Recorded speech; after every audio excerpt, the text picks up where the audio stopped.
अस्सलामु अलैकुम रहमतुल्लाहि व बरकातुहू। ज़कात किस वक्त देना ज़रूरी है, यानी किन लोगों पर ज़कात फ़र्ज़ है, कितना माल होना चाहिए और कितनी ज़कात देना है, उन तमामी मसाइल को इंशाअल्लाह हम इस मुख्तसर सी वीडियो में लेंगे इंशाअल्लाह। ज़कात कितने माल पर होगी? अगर किसी के पास 612 ग्राम 360 मिलीग्राम चांदी है या इतनी ही कीमत है, यानी इतनी ही चांदी के बकदर रुपया है कि जिसमें इतनी चांदी आ जाए, या इसी तरीके से माल तिजारत है, तिजारत का माल मौजूद है और उसकी भी कीमत जो है वो 612 ग्राम 360 मिलीग्राम चांदी तक पहुंच रही है, या इसी तरीके से सिर्फ सोना है और सोना 87 ग्राम 480 मिलीग्राम है, तो इन तमाम ही सूरतों में ज़कात फ़र्ज़ हो जाएगी। ठीक, एक तो चांदी का निसाब बताया हमने, दूसरा माल और तीसरा तिजारत का माल। ठीक, अब तीनों को थोड़ा थोड़ा समझ लेते हैं। आपके पास चांदी है 612 ग्राम 360 मिलीग्राम चांदी अगर है आपके पास, तो आप उसको इस्तेमाल कर रहे हों या मस्तूरात से कह लें कर रही हों या नहीं कर रही हों, आप भले ही पहने हुई हो उनको इस्तेमाल कर रही हो या रखी हुई हो, इन तमाम सूरतों में सोने चांदी में ज़कात फ़र्ज़ है। ठीक, हौलाने हौल यानी 1 साल गुजरने के बाद। या इसी तरीके से आपके पास इतनी कीमत है, मिसाल के तौर पर हम एक अंदाज़ा कर लेते हैं, तकरीबन 45-46 हज़ार रुपये की इतनी चांदी हो रही होगी, एक अंदाज़ा है, वरना आप अपने हिसाब से देख लो कितने की हो रही है।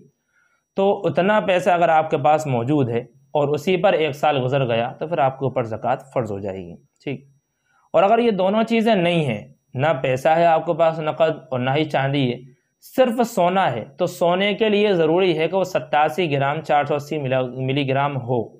अगर इससे कम सोना हो तो भले ही वो लाखों तक पहुँच रहा हो, उसके बावजूद भी आपके ऊपर ज़कात फ़र्ज़ नहीं है। ठीक, तीसरी चीज़ माल तिजारत, यानी आपके पास कोई सामान है और वो तिजारत के लिए आपने ख़रीदा हुआ है, आपके पास तिजारत के लिए रखा हुआ है, तो फिर उसके ऊपर ज़कात फ़र्ज़ होगी। और अगर तिजारत के लिए नहीं होगा तो उसके ऊपर ज़कात फ़र्ज़ नहीं होगी। मिसाल के तौर पर आपने एक मकान ख़रीदा या प्लाट ख़रीदा आपने, और वो आपने रहने के लिए ख़रीदा है, भले ही आप अभी ना रह रहे हों, तो उसकी कीमत को ज़कात देने में नहीं लिया जाएगा, यानी उसकी कीमत पर ज़कात नहीं होगी, भले ही वो कितना ही महंगा हो, भले ही आप ना रह रहे हो। ठीक, फ़िलहाल लेकिन रहने के लिए ख़रीदा है। ठीक इस तरीके से गाड़ी है या मोबाइल है, आपकी कीमती चीज़ें यही होती हैं आमतौर पर, ये सब इस्तेमाल की चीज़ें हैं, तो भले ही आप इस्तेमाल ना कर रहे हो, ज़कात फ़र्ज़ नहीं होगी। लेकिन अगर यही चीज़ें तिजारत के लिए हों, मिसाल के तौर पर आपने प्लाट ख़रीदा, आप कारोबार ही करते हैं, प्लाट की डीलिंग का करते हैं कि आपने जो प्लाट ख़रीदा वो बेचने के लिए ख़रीदा है, तो फिर उसकी कीमत का एतबार होगा। जैसे ही आप गाड़ियों की डीलिंग करते हैं या मोबाइल ख़रीदना बेचना आपका काम है, तो उसकी कीमत पर आपके ऊपर ज़कात फ़र्ज़ हो जाएगी, क्योंकि ये तिजारत के माल में आ जाएगा। ठीक, बात आ रही है समझ? तो अगर किसी के पास इतना पैसा है या इतनी कीमत है और इन सब की कीमत देखी जाएगी, 612 ग्राम 360 मिलीग्राम चांदी तक पहुँच रही है नहीं पहुँच रही, तो अगर पहुँच रही होगी तो आइंदा साल उसी तारीख को, आइंदा साल उसी इस्लामी तारीख को ज़कात फ़र्ज़ हो जाएगी। ठीक, अब ज़कात देना कितनी है? ज़कात देना है आपको 40वां हिस्सा, या आसान ज़बान में कह लें आप 2.5%। मिसाल के तौर पर 1 लाख रुपये हैं तो 1 लाख रुपये पर 2,500 रुपये, ये 2.5% बन गया। 2 लाख रुपये हैं तो 2 लाख पर 5,000, इसी तरीके से आप हिसाब गिनते जाओ, और जितना भी आपके पास पैसा मौजूद है उस पैसे को आप भाग दे दो, यानी तकसीम कर दो, उसको बांट दो 40 में, अपने कैलकुलेटर निकाल कर 40 में बांट दो, तो जो उस पर नतीजा आएगा, जो उसमें आएगा उसमें रिज़ल्ट, वही आपको ज़कात देना है।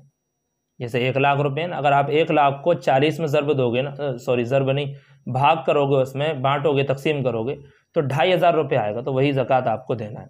और देना ज़रूरी भी है भाई, कि अगर ज़कात नहीं दोगे आप तो यही जो माल है, यानी जो आपको देना है, यह आपके बाकी माल में रह करके आपके पूरे माल को बर्बाद कर देगा। अल्लाह का हुक्म है भाई, ज़कात देना चाहिए। ताख़ीर करने की वजह से कि हम अभी नहीं दे रहे, बाद में दे देंगे, तो इसकी वजह से बंदा गुनहगार हुआ। बाकी और जैसे एक मसला और है कि किसको दे सकते हैं या किसको नहीं दे सकते, तो हमने इस पर मुस्तकिल वीडियो बनाई हुई हैं, तो आप उनको देख सकते हैं, या तो हमने डाल दी हैं या फिर आइंदा इंशाल्लाह उनको डाल देंगे। कोई और सवाल अगर ज़कात से रिलेटेड हो तो आप उसको कमेंट में कर सकते हैं।